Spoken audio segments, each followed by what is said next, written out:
And you see, that's what happens, is that he regenerates us from the inside out. And he went from the chief of sinners to the chief of apostles. Just like so many of us, including myself, went from these horrid, dreadful people to people that are not bad. We're not perfect, but we're not bad. We're not too bad.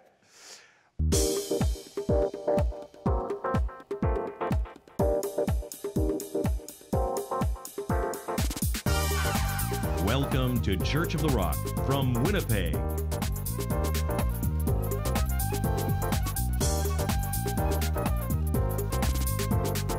Stay tuned to this week's thought-provoking message from Pastor Mark Hughes.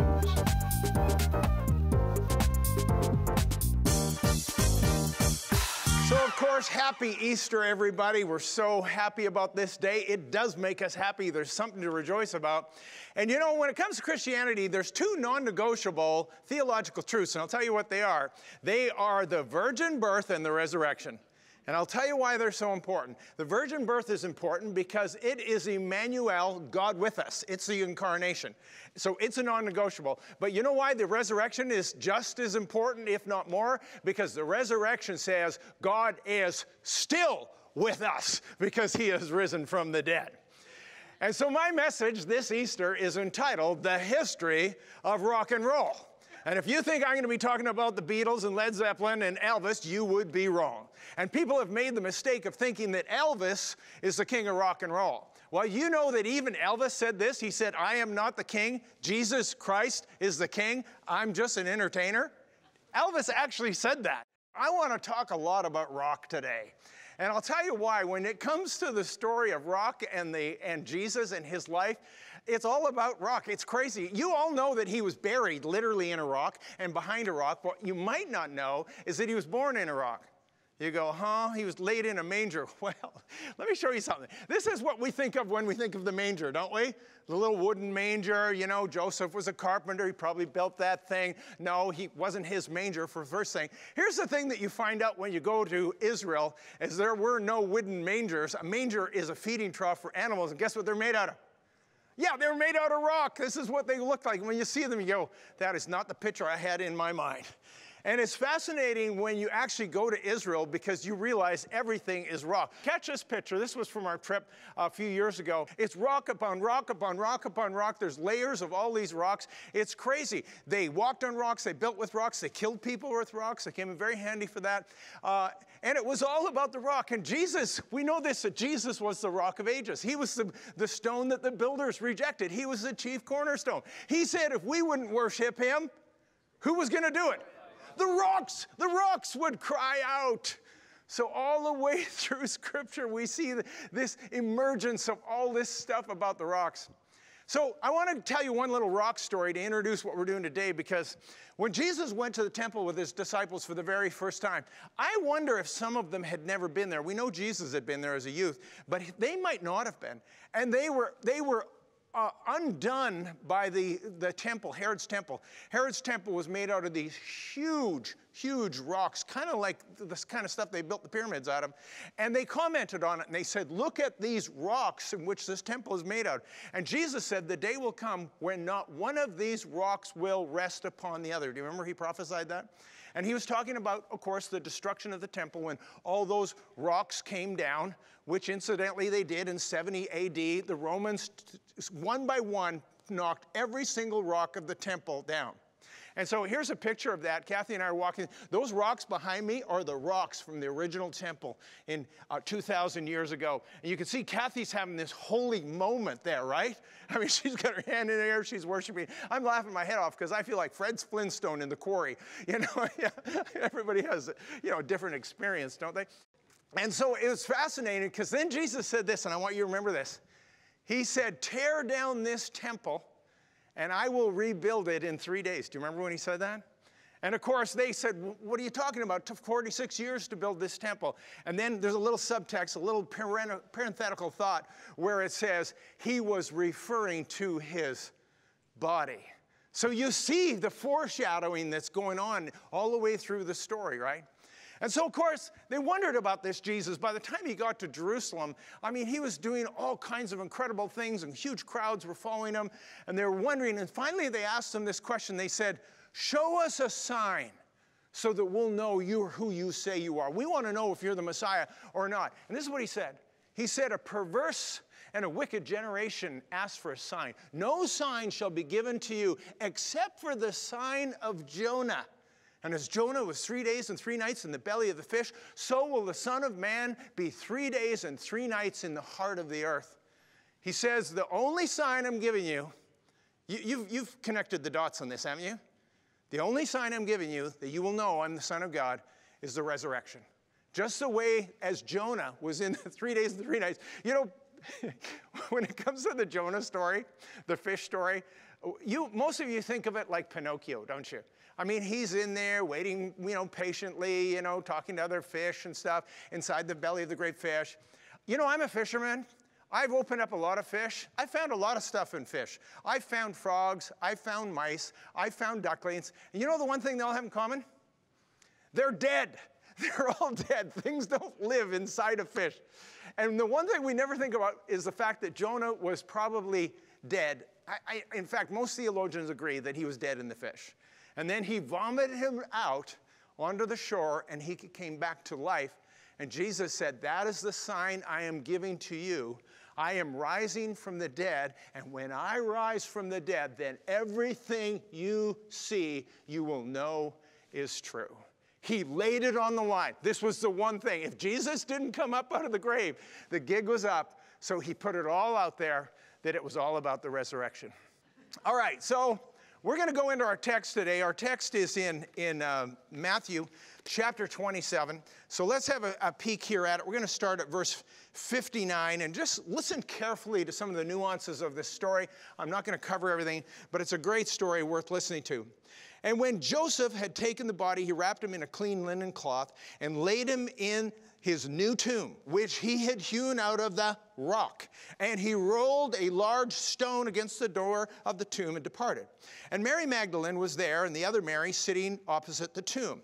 On the next day, which followed the day of preparation, the chief priests and the Pharisees gathered together to Pilate, saying, Sir, we remember while he was still alive how that deceiver said, after 3 days I will rise. Therefore, command that the tomb be made secure until the 3rd day, lest his disciples come by night and steal him away and say to the people, he is risen from the dead. So the last deception will be worse than the first. Pilate said to them, you have a guard. Go your way. Make it secure as you know how. So they went and made the tomb secure, sealing the stone and setting the guard. So it's kind of interesting.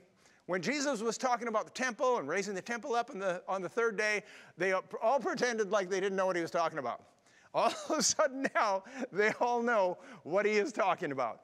And they realized if they figure this out, if they go and steal this body and people think he raised from the dead, the gig is up, we're toast, everybody's going to believe this narrative, and so we have got to stop this from happening. So we need to seal the stone, we need to set a guard, we need to prevent this from happening. Well, you all know what happened, right? They didn't steal the body. We're going to talk about that in a moment. We all know what happened. He rose from the dead. And then, of course, they had to come up with a story to cover that. Do you remember the story? It says they paid the guards to tell people that they fell asleep and the disciples came and stole the body while they slept. So that's the official narrative. It's further on in the next chapter. We're not going to read there, so I'm going to tell you right now. So I want to tell you a little story that's going to connect some dots here. In the year 1930, there was a man by the name of Frank Morrison. He was a British journalist. He was also an atheist. He retired. And he decided that what he was going to do in his retirement years was was going to write a book disproving the claims of Christianity. He thought, if I can disprove the resurrection, I don't have to worry about anything else. Like, everybody knew that Jesus was a real person. He was as real as Gandhi or as real as, Muhammad or as real as Elvis. I mean, he was a real person. Nobody really contends that. The big issue, the point of contention is, did he rise from the grave or not? So Morrison decided, if I can prove that he did not rise, if there was no resurrection, then I have disproved Christianity. So he went out and he began to research, he began to read the text, he began to read the ancient text, he began to research, he did some archaeology, he dove headfirst, he did this deep dive into it. And he asked a whole slew of questions. And I'm not going to go through them all, but I'm going to go through three real quick ones that I think are kind of fun that kind of sum it up. And I'm calling it the history of rock and roll. And here they are. Here's the 3 questions. And the first question is this. How many disciples does it take to roll a rock? Never mind how many does it take to change a light bulb. How many disciples does it take to roll away a rock?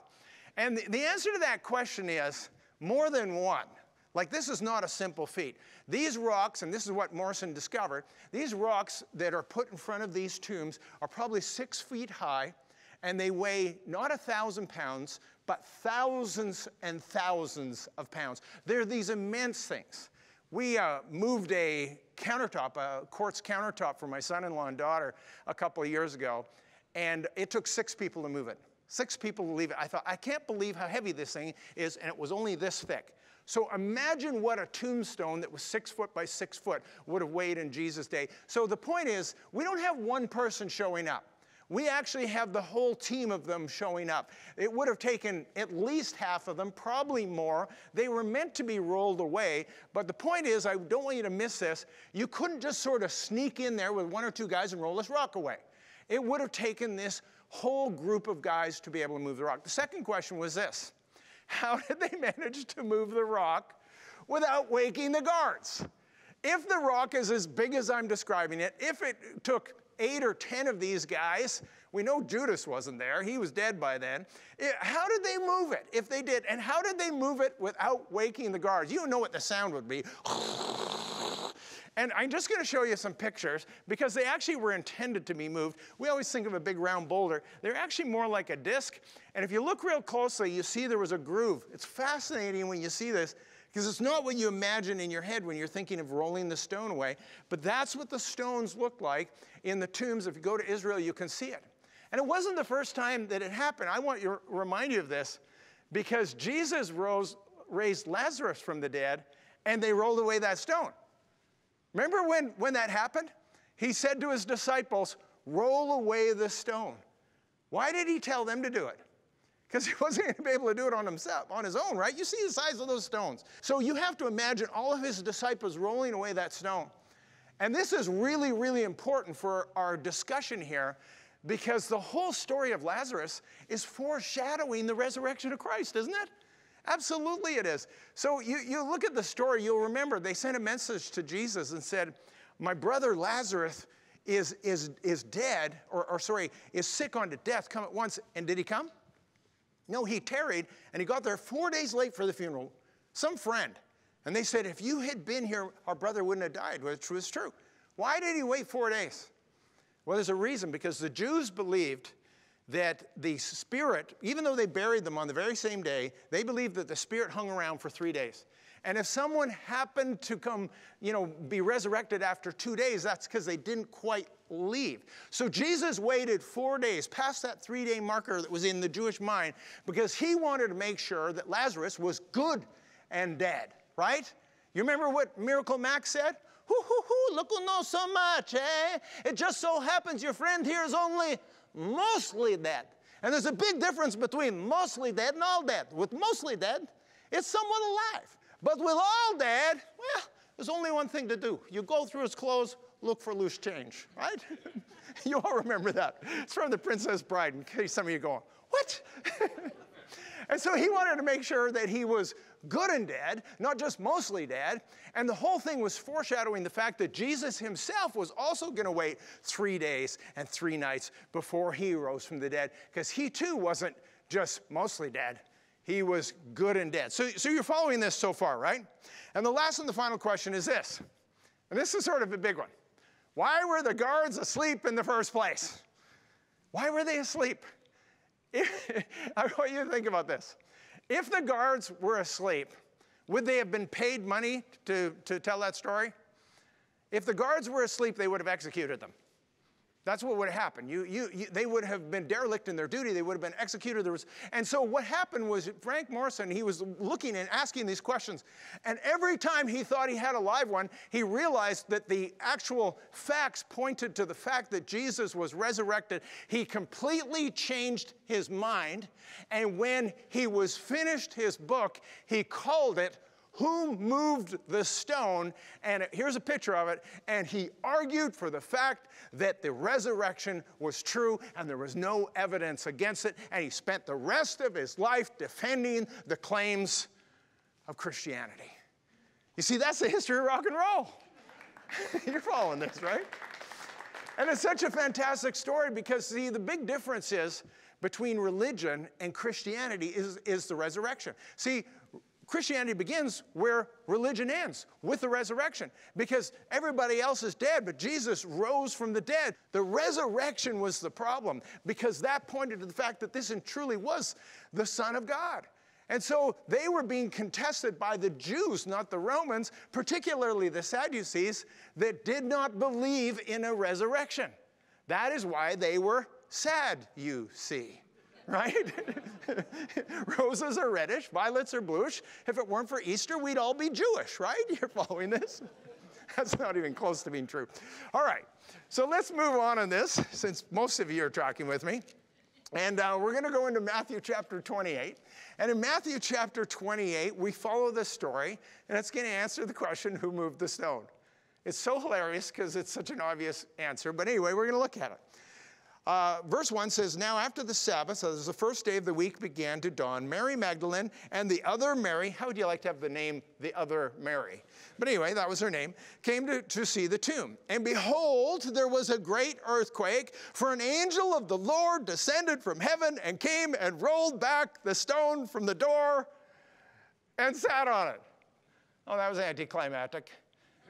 The angel moved the stone, so the disciples didn't do it at all. So there you go.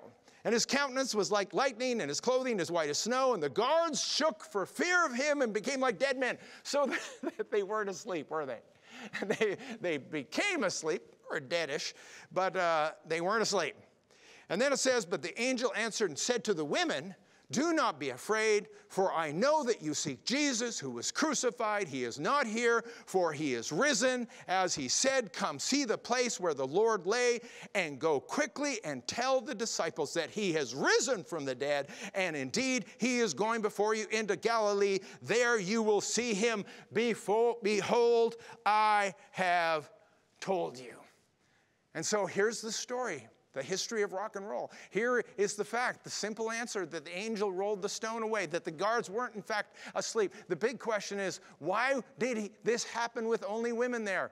I'll tell you why. He wanted to make sure that the story spread quickly, right? So, Jesus was very smart. He knows people's talents. Come on. And so here's, now that I've thrown a few people off, here's what I want to do. I want to talk about the 3 R's of the resurrection. I'm going to talk about 3 really meaningful things. I've laid the groundwork. What does it all mean? Why is it so important? And here they are. I'm going to throw them up on the screen. This is what they are. There's more than this, but I'm just going to give you these 3 critical ones. They are redemption, regeneration, and reconciliation. The first one is redemption. And redemption is an interesting, fascinating Greek word, actually. If you were to go dig into the root of this word, you discover that what redemption means is to buy back. Just like when you have a coupon and redeem this coupon for a free car wash, it's like they bought the coupon back from you. But even more deep than that, in Jesus' day, a redemption was when someone was a slave and you paid for their freedom, you redeemed their freedom, and you set them free. And we understand this, that when Adam and Eve fell in the garden, when they made that huge mistake, that folly, it affected every one of us, and we became slaves to sin and under the power of Satan. And what Jesus did on that cross is he purchased back, he redeemed us, he took away our sin, he paid for our freedom to buy us out of slavery. And we all know the moment. It's actually not particularly the resurrection, it's actually the crucifixion that actually buys us back. And you will remember that when Jesus hung on the cross, you will remember his very last words, don't you? And it says, he said, "It is finished," and breathed his last. And I don't want to confuse it with the Greek, but I do want to talk about this one word as well. The word "it is finished," it's not two words, it's one. It's the Greek word tetelestai. And tetelestai means, are you ready for this? Translated literally, paid in full. It's what you would stamp on a bill of sale, paid in full. And so when he said tetelestai, when he said "it is finished," what he was really declaring was that he had paid for our freedom and he redeemed us from a fate worse than death. That's a powerful concept that we see in that one single word. One of the greatest preachers of all time was a man by the name of Charles Spurgeon. I'm not sure how many people would be familiar with that name. But here's a picture of him. He preached in the late 19th century. He preached to crowds of 5,000 people every single Sunday without a microphone, without a PA system. Remember, it's 1880 in those kind of years. When he died, 100,000 people showed up for his funeral. It was in the streets of London. And they said the only funeral that rivaled his funeral was that of royalty. That's how well known he was. That's how great a preacher he was. And the thing that people loved about him was that what he did was he didn't just preach the gospel. He always had clever, meaningful, and relevant illustrations for everything he did. And so one particular Easter, he showed up with an empty bird cage. And he sat it on the pulpit, and the door was open the whole time. And he never told anybody the whole sermon what the cage was there for. And so he's preaching away, and guess what he's talking about? He's talking about redemption. He's talking about the fact that Jesus paid the price with his own body. He went to that cross, he who knew no sin, to be sin for us, that we might be the righteousness of God in him. And he talked about redemption the whole time. And then at the very end of the service, he said, "You're probably wondering why this bird cage is here, and I'll tell you the story." He says, 2 days ago, I was walking through the park, and there was a young boy, I came across a young boy who had captured a sparrow. And I said to the boy, "What are you going to do with that sparrow?" He says, "I'm going to play with it for a little bit, and then I'm going to kill it." And Spurgeon said, "Oh, you don't want to do that. How much would you have to have for that sparrow? I'll buy it from you." And he negotiated with the boy, and he ended up giving him 2 pounds. Now, 2 pounds doesn't sound like a lot of money, but in today's dollars, that would be $150 or $200. This was one good little negotiator, this kid. And so he paid this enormous price for this sparrow, and then he let it go. And so then he showed up on Easter Sunday with this empty bird cage, and he told his congregation the story of paying 2 pounds for a wild sparrow only to let it go. And he says it is not even close to the extravagant price that Christ paid for your freedom. And that's the picture that he painted for his congregation. When he said the word 2 pounds, everybody gasped. And so the congregation gasped. And the point he was trying to make was that's the extraordinary price that Jesus paid for every one of our sins, that we might be free and free indeed. Sometimes things are so valuable, they're worth paying everything for. So the first thing here, the first R is redemption. The second R is the word regeneration. And we don't talk a lot about that word, even though it's in the scripture. And regeneration actually means spiritual rebirth. It means to have a new genesis, to have a new beginning, to have a new start. And here's the picture I want to paint for you. See, when we are redeemed and we have our sins, the sins of our past forgiven, and we get freed from our past slavery, that's a great start. But here's what happens, and you know many people that have gone right back to their folly and right back to their sinful ways, and they never really did get free, and they continue to live just like they did before, because they didn't recognize that they did not just get redeemed, but they also got regenerated. And the reason the Old Testament didn't work, I'll just make it really clear.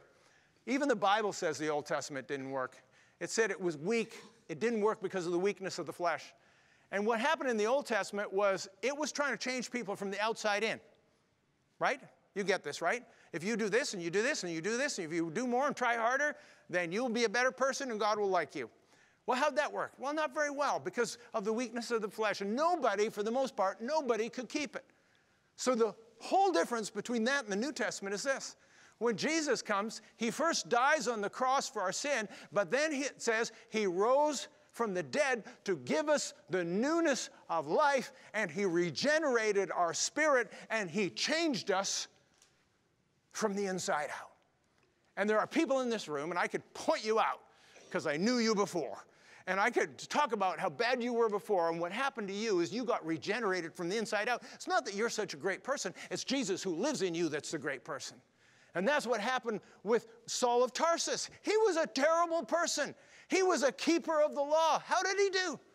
Terrible. He killed people and persecuted the church. He was a dreadful human being. But when he found Christ, what did he say? He said, I have been crucified with Christ, but it is no longer I who live, but Christ who lives in me. And the life that I now live, I live by faith in Jesus Christ. And you see, that's what happens, is that he regenerates us from the inside out. And he went from the chief of sinners to the chief of apostles. Just like so many of us, including myself, went from these horrid, dreadful people to people that are not bad. We're not perfect, but we're not bad. We're not too bad. So the last R is reconciliation. And the first two are what it's all about, right? The redemption and the regeneration. But the whole point of that was so that God could reconcile us to him. Because it's all about relationship. See, Christianity is not religion. That's the big difference, right? Christianity is about a relationship. What the big difference between us, those of us who are followers of Christ, we don't have a religion that we follow. We don't have a bunch of rules that we have to keep. We have a personal relationship with a living God who died on the cross and took our sin away and redeemed us from our brokenness. And then he rolled away the stone, rolled away the rock in our own life, which was that bondage that we were into Satan, and he set us free. And the whole idea, the whole reason was so that we could have a personal, loving, giving, true, honest relationship with the living God. Because Christianity ends where at the resurrection. Christianity begins where religion ends, with the resurrection. See, Muhammad is dead, and Krishna is dead, and Buddha is dead, and Confucius is dead, and Elvis is dead. But Jesus Christ is alive forevermore because he is risen from the dead, and he lives forevermore. That, my friends, is the history of rock and roll.